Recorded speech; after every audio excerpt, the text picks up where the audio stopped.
If you found this video, chances are that you're trying to figure out what exactly the product lifecycle is. Or maybe you're wondering how to navigate it for your own product. Either way, you're in the right place. In this video, I'll walk you through the 5 stages of the product lifecycle, from introduction to decline and rebirth, with real-life examples, key activities, and the questions you should ask at each step. The lifecycle begins with the introduction stage, when your product first hits the market. Think of this as the baby phase. Your product needs a lot of care, attention, and investment.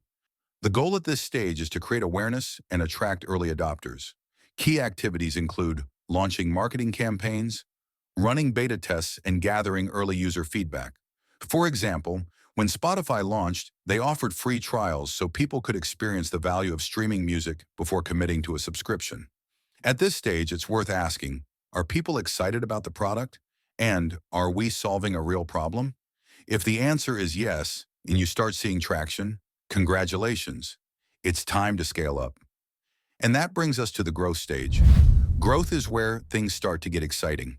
This is when demand picks up and your focus shifts to reaching more users and expanding your market. The goal here is to capture market share and optimize for growth. Key activities include adding new features, expanding to new markets, and managing competition. Take Instagram as an example.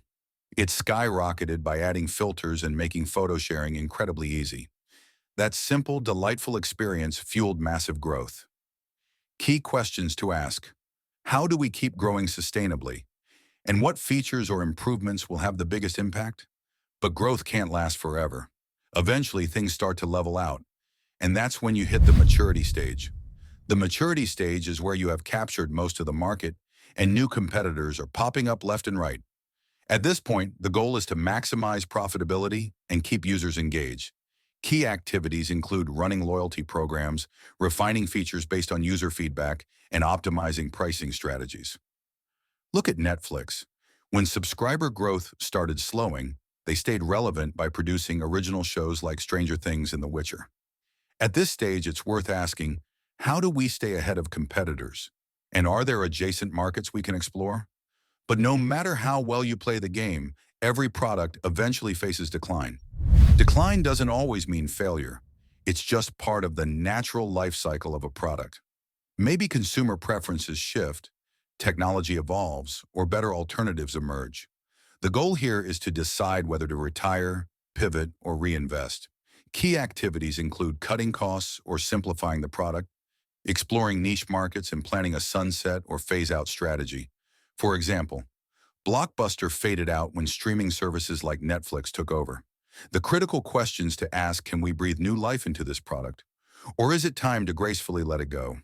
But sometimes decline isn't the end, because with innovation, some get a second chance through reinvention, new markets, or evolving technology.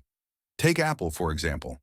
The iPod eventually declined, but the technology evolved into the iPhone, which revolutionized the entire industry. The question to ask here is, can we solve a new problem or serve a different audience with this product? Because sometimes what feels like an ending is really just the start of something new.